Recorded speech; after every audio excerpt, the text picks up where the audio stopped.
How's it going, my truant people? Dr. Slacking, the Slacking Doctor, back with week 1 of the PGBL, and this week your Bowlen Bovines are taking on Vizually and his Cincy Scizors, not quite sure on that one. But regardless, Viz, I believe, is one of the best players in the PGBL from what I can understand. I did a little bit of research before this game, and he had a very good record last season. So if you didn't check out the team builder, that should have gone up yesterday, hopefully. I basically am not bringing necessarily my 100% A-game prep here, because I feel like this is an opponent that if we want to win this league, which we do, we will have to potentially face in playoffs. So this is kind of a bit of a reconnaissance mission, a bit of scouting here to try and find out how Viz plays and how he builds and stuff. A little bit of information. That being said, I still want to win. This is an incredibly short season. We have a very, very tough schedule. So we pretty much need to win like every game. So much as I do want to get information here, I also cannot just throw this game. So basically, I built a team myself, which I feel to be a good team. Didn't really use the front office for this one too much. Shout out to those. I think Aquarius and Ben did suggest a couple of changes here and there, but mostly I tried to do this myself so that I could then use the front office for playoffs and have different prep then. But anyway, go and check out Viz. His link will be down in the description, along with all of the other PGBL coaches. They are all fantastic content creators. Viz does a lot of like Wi-Fi battles and stuff that are really, really entertaining. Honestly, we are like the smallest channel in this league, just blessed to be a part of this league, and there are so many fantastic content creators in this league. I urge you to just check out everyone in the description. They're all just brilliant content creators. Anyway, moving on from that, I have to give a huge thank you in particular to Root, who recorded this battle, and you may be able to tell here from these clean-looking pictures, this is actually going to be in Citra quality, and I'm hoping, I've had a long chat with Root, and I'm hoping that we might be able to sort something to have Citra for the rest of the season, which would be insane, because it looks so damn clean. Yeah, I'm super hyped to be recording in Citra, so thank you to him, massive thank you to him. Go and check out his channel for sure. Another fellow coach in the league this season. And just an all-around top guy. So, for those of you that didn't check out the team builder, let's quickly run over what we are bringing here. We have a physically defensive, sub-toxic discharge, a roost Zapdos. Can really help out with things like the Komodo, can pretty much wall the Rotom. Can also really help out with a Araquanid that otherwise might be a bit of a threat. Doesn't really do too much to Clef, but if you paralyze Clef, then you really shut it down a lot of the time, because the yellow magic will set in on like Calm Mind, Cosmic Power type sets. They rely on getting their recovery off at all times, so as whatever as it sounds, like Discharge is useful against sets like that for sure. Komodo here, it kind of helps out with Toxic / Discharge, can be useful against that. And Mesprit, of course, it can kind of wall if it isn't running Toxic or if it gets a sub up. So, yeah, in general, I think Zapdos looks amazing in this matchup. Then we have a fairly bulky Mega Zam here, a lot of HP investment, not too much speed, with Psychic, Signal Beam, because that hits pretty much his whole team. Encore Recover, I can Encore Clef into like setup if he wants to try and set up on me. I can Encore Komodo into setup if he wants to try and set up on me. Various things like that. Potentially Encore Araquanid into Sticky Web, Encore the Komodo into Crocodile into Rocks, just, you know, various things, this thing into Defog. I just think Encore in general looks pretty good against his team for various different reasons. Then we have a Specs Hydreigon, I believe it's 4 attacks, but it could be 3 attacks plus Roost / Defog, not quite sure. But it's definitely Dark Pulse, Draco, Meteor, and Flash Cannon. If you watch the team builder, then you'll know what the 4th move is. I can't remember off the top of my head what the 4th move was. But yeah, something along those lines. Then we have a Spadef Pyapa Berry, Nidoqueen. This thing was designed to take on his Neoligo. I could tank a Psychic at plus whatever you want it to be. So Neoligo doesn't come. This means this thing's a little bit more expendable, but it is still my Stealth Rocker, and it still does have a pretty decent matchup with just Earth Power plus Sludge Wave, hitting most of his team. Then we have a Swords Dance, Wall Breaking Lucario, with his 2 main resists being the Araquanid and the Rotom. But I'm running the Z Crunch on this set so that I can Oko the Rokon, potentially even through a Colbur Berry, depending on his set. And also so I can nuke the Araquanid, especially after Rocks. After that, Meteor Mash, especially at +2, runs train on this team. Then last up, we have a Scarf Dodrio. It can revenge kill a +1 Komodo. It can revenge kill a Scarf Moxie Crocodile, and potentially anything else on his team. Basically just being able to outrun any Scarf that he can run here, and even any Dragon Dancer he can run here. So I felt like Scarf Dodrio was fantastic speed control in this game. So with all that being said, I'm going to lead off with the Zapdos, because if he wants to lead with the Araquanid, or the, I think I do have Defog on the Specs Hydreigon, just in case he like got webs up or something like that. Even though my Wincon and Dodrio is immune to webs, which I thought was really useful in this game as well. It's just there in case. With Zapdos no longer running Defog on it, I took that off. But yeah, it's still maybe I did do a test for this. Did I do a test for this with Aquarius? If I did a test for this with Aquarius, shout out to them. I think I might have done, actually. Regardless, he goes for the knockoff here, showing that this Crocodile outspeeds me. The reason I led with the Zapdos is it pressured his 2 hazard-setting leads in Crocodile and, well, all of his hazard-setting leads, in fact, in Crocodile, Mesprit, and the Araquanid, and I could also potentially use momentum leads with things like Rotom and Mesprit as well. And I can snag things like Paralysis with Static. I can also get Sub up on a lot of those. Potentially start just statusing things with Toxic plus Static. So it really just trying to disrupt his game plan as early as possible with Pedro here. We go for the Sub, hoping that he would just like set up Rocks or maybe even Stone Edge, but he actually goes for the knockoff, presumably wanting to get rid of my leftovers and my reliable recovery. And annoyingly, we get the 30% paralysis. And you might think, why is that annoying? Well, we are Sub, Discharge, Toxic, Roost. We are now completely walled by this Crocodile. The whole point of Toxic on this set over Defog was so that I could Toxic this one thing. This one thing right here. I could have run HP Ice if I wanted to attack it, but I was like, no, I just want to be able to Toxic it. That will be fine. We can then just stall it out, essentially. So, yes, we get some hacks by getting the paralysis on him, which is really good speed control for Lucario, don't get me wrong. And at this point, he could still be Scarf, so it was nice in that sense. But in another sense, it sucks for us because we are now walled by this thing forever. So we go for the Roost. He makes a good play and goes for the Earthquake, predicting me to Roost, I think, and basically just breaks my substitute. If I was HP Ice, that would have been a bit of a gamble, but I think I was always going to Roost there, and that way he guaranteed to break my sub. So very, very good play by my opponent. Starting to get a feel from here. He's definitely making intelligent plays, knocking off my leftovers turn 1, not letting me have that recovery, and then Earthquaking on my Roost. These are pretty good plays, so pretty impressed so far. Obviously, I can't stay in because this thing just walls me now, and I was happy to Roost and I was going to switch out whether he broke my sub or not, so it didn't matter that he broke my sub. We're just going to go hard into Hydreigon here, expecting him potentially just to stay in an Earthquake again, or maybe go for Rocks or something like that, but he actually just pivots out into Mesprit. Now, the reason I go to Hydreigon is I still kind of wall the Crocodile. I can drop a Draco on it, or if he wants to go into anything, like looking at his team, I figured it might be the Rotom that might want to come in on my potential Zapdos, being able to maybe try and break my sub with like Thunderbolt or something like that, and potentially soak up Hidden Power Ice. I didn't think he would go out into Clefable necessarily, not wanting to get Toxic or anything like that. So I felt like we might see the Rotom there. But he actually goes into Mesprit. And here I have a bit of a choice. I can basically Dark Pulse this thing, which should be really, really useful for my Lucario in the late game. I am Specs Dark Pulse, so if he's not Colbur Berry, like, we're going to rip him apart. He could be Scarf Dazzling Gleam, but I'm not sure that Scarf Mesprit is that good in this matchup. At Team Preview, if I had to pick out a Scarfer, it was 100% Rotom, but I don't think that this is a great Bring Scarf. Its stab is kind of, we're immune to it with Hydreigon, and it doesn't hit Mega Alakazam that hard, and I thought that something like, you know, potentially Specs Scarf Shadow Ball Rotom made a little bit more sense for Mega Alakazam. I'm not even sure if this thing can guarantee outspeed at Mega Alakazam with a Scarf, so yeah, I don't know. So I was just like, it could be Colbur Berry, and this could be a fairly obvious lure. I do think like Colbur Dazzling Gleam looks very playable here, but Hydreigon is always going to be making predictions as a matchup being Specs. It's been brought to Wall Break. This feels like the time to Wall Break, and if I get a lot of chip off on this thing, then it still will go down to my Lucario Meteor Mash later in the game, and that could be really useful information as well. And if I find out he's Scarf here, then I'll know that, for example, the Rotom probably isn't Scarf, so that would be really useful information too. So I do opt just to stay in with Rouge and click the Dark Pulse as he does reveal to be the Colbur Berry, and I'm like, okay, well, fingers crossed this thing is just U-turn and it's just going to pivot out. You can see even through the Colbur, we do so much damage. We would have just OHKO'd him without it, but he does reveal to have the Dazzling Gleam, and because I'm Specs, not Roselli Berry now, we don't take that. So my little last-minute change in prep really bit me in the ass there. But regardless, we can get in Megazam early, which is pretty nice, because this thing he just can't switch into. This thing he just really struggles with. Expecting him to maybe want to try and preserve this, I'm just going to go for the Signal Beam. I think that he was probably expecting a Shadow Ball there, and this could easily be a bulky Crocodile as well. I think it might have been AV Crocodile. I can't remember off the top of my head. I think it was AV Crocodile. So, I can really understand this play, but there was no reason for me not Signal Beam. Obviously, it was my best way of hitting Mesprit. I did consider Psychicking because I was like, I think if he wants to predict around this, he might go into the Clefable, but he actually goes into the Crocodile, so I'm really glad that I just Signal Beamed here.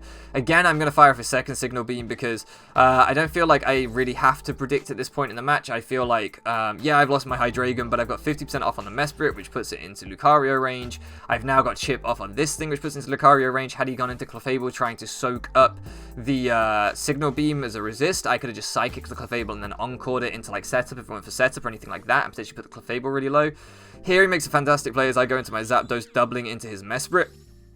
And it's pretty concerning for me because I'm like, I don't know if this thing is rocks, if this thing is toxic, what this thing is. So I'm just going to fire off my own toxic here, really put this thing on a timer, see what he wants to do. There's a possibility that if he isn't running the right kind of moves, he might not even be able to break my sub, as he actually just goes for a Stealth Rock here. I could have discharged, but discharge would never have killed, and I just didn't think it was worth. So he now knows that I am sub roost discharge toxic. He knows for sure that his Crocodile hard walls is set. So with that in mind, I'm going to pivot back into Mega Alakazam. Anything he could try and go for with his Mesprit here isn't really going to do too much to me, and I expect to see the Crocodile come out 100% here now that he knows that he walls my Mega Alakazam set, and that's exactly what we see. So we just reapply that offensive pressure with Mega Alakazam that's looking so good in this matchup. We fire off another Signal Beam. Had he tried to go into the Araquanid again, I would have then KO'd it with the Psychic, so he couldn't make that play. And as I said, if he wants to go Clefable, I'm just going to Psychic and then Encore that thing if he goes for any setup or recovery, so that would put me in a pretty good spot too, frankly. Because I had the Araquanid here, and again, I'm just going to preserve this. I don't really see any reason not to. Pedro at this point is not feeling that great to me. You know, I've lost my leftovers, but I should still be able to pivot in on Araquanid pretty well. I should be able to soak up this Liquidation without too much concern. As you can see here, it does a good chunk of damage, but not too much, and I should just now be able to roost this off as he pivots out. This thing still looks pretty useful in the late game because it can 1v1 Rotom, and that could end up being a win con for me if it is Scarf Rotom. The fact that he hasn't brought it in yet does worry me. Here I just go for the sub, because if the Arachnid wanted to fire off another Liquidation or whatever, I would be able to be behind a sub for it, so that would be fine. I believe I just roost up on this turn, letting him have one Dragon Dance, because I don't fear him as long as he's not... Oh, no, I'll go for the Toxic, sorry. If he chooses to break my sub there, it's fine. It doesn't really matter, at least I've got him Toxic. If I have to lose my Zapdos, I have to lose my Zapdos. Scarf Dodrio still outspeeds potential Scarf Rotom if that is his endgame, and I can still beat it that way. But also... if he does just go for the DD like he does there, I can put him on a timer, and that could be really, really huge too. So, missing that Toxic sucked. We've managed to miss the Toxic that we managed to paralyze the Crocodile, which we didn't want paralyzed, and then miss the Toxic on this thing, which we did want Toxic. So here I have to go for a Discharge Para. I can't put this thing on a timer anymore, because he can potentially set up to +2 if I put him on a timer, and if he sets up to +2, he might be able to sweep my team. If I'd got the first Toxic, I would have just roosted there, and then potentially sacked something, brought in Dodrio, been guaranteed to outspeed him with my Scarf, and kill him. So that really, really sucked, because this way I have to basically bank on getting the 30% paralysis because we missed the Toxic. We do get the 30 paralysis, which is fantastic, because this basically means that this thing now, the speed control, and it's so much better. It has to Dragon Dance again to even get back to neutral. So yeah, that is like, we definitely got like some return hacks, but I still feel like a Toxic was better for us. He gets paralyzed again there, meaning that he doesn't get off his Dragon Dance. He has to use another turn to get off another Dragon Dance. But again, unless he gets to +3, unless he Dragon Dances again, in fact, gets to +4, he has to Dragon Dance twice more to be able to kill, to be able to outspeed my Dodrio, then we should always be fine. So all I'm going to do here is go out into Hearts to apply some offensive pressure as he gets paralyzed again. If he went for an offensive move there to kill me, it didn't really matter. If he went for a Dragon Dance there, it wouldn't necessarily matter, depending on what he clicked the next turn. All that matters is that like he doesn't get to +3, right? So here we go for the Sludge Wave, basically meaning that he cannot Dragon Dance on those again. Had he Dragon Dance both those turns and got to +4, then he might have just swept me here, assuming no full paras at any point. So it's one of those things where we missed the Toxic, which sucked, but then we got the 30% para, and then we got full paras over and over. So I definitely, like, I messaged him at the game, I was like, sorry about the RNG, because it definitely sucked, but it's not actually the RNG I wanted in any world. Like, I wanted this thing poisoned, so he only ever really set up to +1, and didn't try getting greedy, getting to +2 or whatever, outspeeding my Dodrio. Then I wouldn't have had to sack Nidoqueen necessarily. I might have sacked something else, but I had to sack Nidoqueen this way to apply offensive pressure, which now makes Rotom's Volt Switch free against me, which really sucks. But because he's only at +2 and paralyzed, that basically paralysis halves your speed, +2 doubles your speed. He's essentially at normal speed now, which means my Mega Alakazam always outspeeds him. I don't want to go into Dodrio and take a round of rocks, because I'm going to have to then come back in on rocks later and potentially take Brave Bird recoil. So I'm just better going into Mega Alakazam here and picking up another KO with Mega Alakazam. It does invite in this Araquanid, which is a little bit worrying, which Dodrio wouldn't have done necessarily. It would have invited in the Rotom. But I can potentially just kill this thing from here depending on his spread, and I'm just going to go for that. I can also take a Liquidation potentially. I think if he was like offensive Araquanid, that would have killed. Maybe I'm wrong. But we actually tank that Liquidation potentially because he has got some investment. I'm not quite sure in bulk rather than attack. But we tank that Liquidation and we fire off a big Psychic and we KO that thing. So another kill for Megazam. Megazam is now so low it can no longer switch in on rocks. I don't have a Volt Switch immunity now, so there's really no reason for me to switch here. If I had Nidoqueen, I would have switched to Scout for the potential Scarf, but I don't have Nidoqueen anymore, so he can just do that, as he does reveal he is Scarf. I kind of expected this, like I said in the team preview. It looked like if he had a Scarfer, that would be it, or Crocodile. I really thought Crocodile could be the Scarfer, to be fair. The fact that he brought Mesprit, Crocodile, and Komodo suggested that Mesprit was probably going to be rocks, and that one of the others might be a Scarfer/DD to free those up. However, I would say that Scarf Crocodile doesn't have a great matchup against a team with Hydreigon in it, because there isn't really anything he can Scarf into to sweep me with a Hydreigon around. So, again, that's why Rotom just seemed the most likely Scarf for a team preview. Here I can go to Lucario. Like I said, we know this thing's in range, presuming I don't miss my Meteor Mash if I went for that, but actually just going for the Crunch. Because who goes Clefable, right? That's why. No one goes Clefable. At worst, he would have choked and gone Rotom there. So I'm just going to fire off the Crunch. And now we're getting into the real nitty-gritty of this endgame. We are up in Mons, as you can see here. We have 3 monsters too, but this game is definitely not over yet. Basically, I can't take 2 Thunderbolts with Lucario here. If he chooses Scarf into Thunderbolt and I go for the Sword Stance, he wins this game almost always. I have to go into Dodrio. I have to revenge him with Scarf Knockoff, or I have to go into Zapdos and try and toxic everything and toxic stall him down. But if his Clefable is Magic Guard, then I can't stall out his Clefable. So it's this really difficult situation where I have to basically decide here, do I think he's Volt Switching or do I think he's Thunderbolting? And I figure that even if he Volt Switch here, I can just click Crunch, or my Darkinium Z, in fact. I go for my Darkinium Z here, because even then, if he goes into his Clefable, he should be in range of a Meteor Mash the following turn. So he would have to go back into Rotom off the Clefable and take my Meteor Mash damage.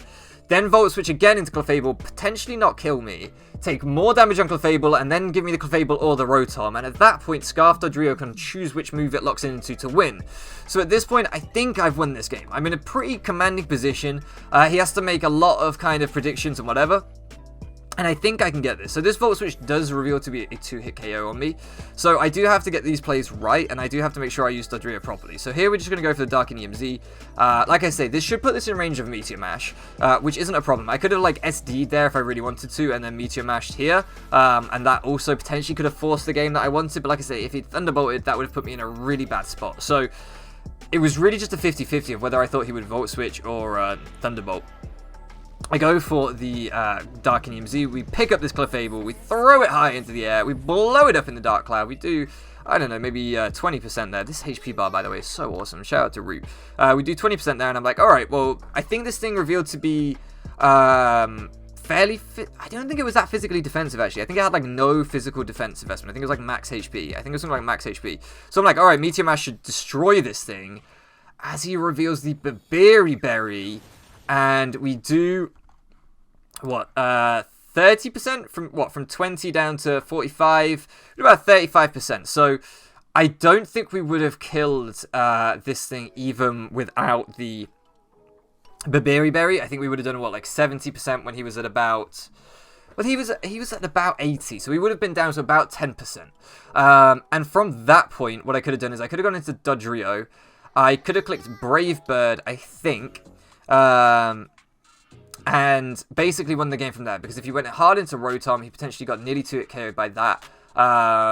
I don't know, it would have been tough. I don't think at 10% though, this thing would have been able to take on any of my team. So I still think my logic was fairly sound, but Berry was a fantastic bring by my opponent. So here we could just fire off the flamethrower and kill my Lucario. But this game is not over. Whilst that sucks, my Brave Bird from Dodrio still kills Clefable from this range. I should still destroy Clefable. I think this thing might be Fizz Def actually from that roll. I thought I did more like 50% with my Meteor Mash, but I only did like 30, so I think this thing might be Fizz Def actually. Anyway, so yeah, my Brave Bird should kill this thing from here. However, if he goes into Rotom and tries to preserve this thing to take on the Zapdos, knowing that Rotom probably can't beat Zapdos if I can get a Roost up, although Zapdos might struggle to Roost, but still, if he knows that and he tries going into Rotom, I should click Knockoff here, because my Knockoff can potentially Oko the Rotom. So, or should Oko the Rotom. So, it's really another, like, I wouldn't say 50-50, but it's another turn where it's like, do I Knockoff or do I Brave Bird? I decided here to just go for the Brave Bird, because from the fact that he was like Berry, Fizz Def,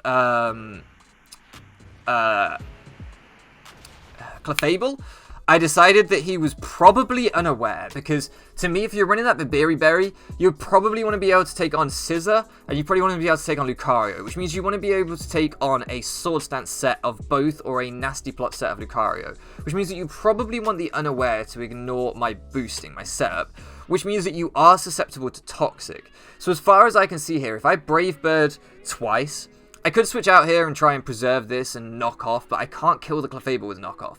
So, as far as I'm concerned, if I just Brave Bird twice, I'll either maybe kill the Rotom depending on rolls and stuff.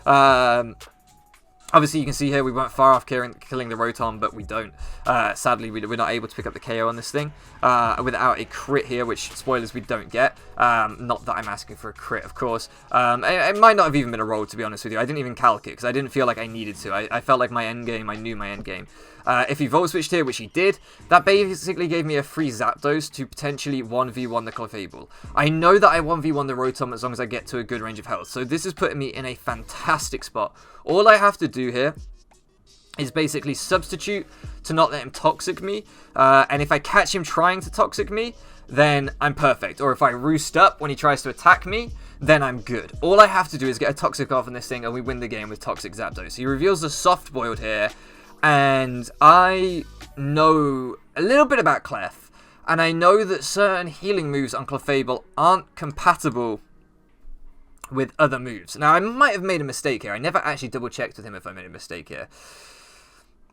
So I did look up online on Showdown after this turn whether Soft Boiled was compatible with Unaware or whether it was compatible with Magic Guard. And from what I can see on Showdown, it is only compatible with Magic Guard and not with Unaware, which means that this thing is Magic Guard, which means it is immune to my Toxic. So that really sucks, because I feel like I had an endgame where I knew I could win. But I was relying on it being, first, not Berry Clef, which was great bring, and then secondly, Unaware, not Magic Guard, and it turned out to be Magic Guard, and he reveals the Calm Mind here, and I was like, damn, he just got me. He just absolutely got me in this endgame. So we cannot break this thing unless we get a Discharge Para, and then essentially just discharge it down, and that's going to be incredibly difficult, because we're going to have to get a bunch of full paras. He's able to go on the offensive very quickly. He doesn't have to Calm Mind to +6/+6, right? He can just start attacking. So yeah, we're put in a really tough spot here where we're relying on hacks to try and win, and we don't even have great opportunities to go for the hacks. So we're in a really tough spot. Sorry, I apologize, my throat's just getting a bit sore. And as you can see, he can keep spamming Moonbasts, and at some point he's going to crit and break me, or at some point, and he's getting special attack drops as well, so we're really just not going to be doing anything to him. And at some point, yeah, we pretty much lose this always. I have to keep roosting. I have to keep roosting and hope that he goes for a Calm Mind at some point, and when he goes for the Calm Mind, I can fire off another Discharge. Hope that Discharge is Para, and then into like some full Paras, he gets another special attack drop. It's fine. But that's really the only end game I have here. That's all I can do, is to try and just paralyze this thing down. This is why I ran Discharge on Zapdos specifically for this Clefable, and you know, it did come in clutch when we missed a Toxic on the Komodo. So I'll give it that, but he does find the crit here and KOs, can't complain. He always won that 1v1 unless I got extremely lucky. I didn't deserve to win from that position at all. So, GG to my man Viz as he picks up the 2-0 win. Unfortunately, we do fall to a loss week 1 of the PGBL, but I don't feel like we played this one too badly. It's really weird because we got incredibly lucky with like all the full powers on Komodo and the static power on the Crocodile, but as I've already explained, those weren't actually things I wanted. Those were not things I wanted at all, so it's weird. It's one of those things where you get all the RNG, but in the ways that you don't want. And then in that end game, I had to make some plays around assumptions based on his sets, and I managed to get every assumption wrong. So again, it's just, if I got one of those calls right, if I'd expected him to be Babiri Berry and I just Meteor Mashed, I felt like I couldn't because if he double T-bolted, I lost. But you know, if I just made some of those calls, then hey, we could have come out of this game with a dub, but I just didn't. I got them all wrong in that end game, so hopefully, should we meet again in playoffs, we can get some of those decisions right. We can get some of those reads a little bit better. As the season goes on, we will improve building with this team. If you followed me before, you know that I generally do lose early on in the season and then put a good run together mid to late season as I get used to my team. After I make some trades, I nearly always make trades. So we'll keep working. I thought this team was pretty good. Zapdos did a lot of annoying stuff, but it did a lot. Mega Alakazam was fire. Hydreigon got sacked, but it did get valuable chip off on Mesprit. Nidoqueen got sacked and did essentially nothing. Lucario applied some offensive pressure, just got beaten by good prep. And Dodrio really could have been a win con if I'd played this late game just a little bit better. It was so close to clutching this out for us. So, in general, I feel like the team was fine and we'll bounce back. I'm sure week 2 will bounce back. So, hopefully you guys are looking forward to PGBL this season. I know I am. Thank you so much for flipping around with me, and I'll catch you again next time.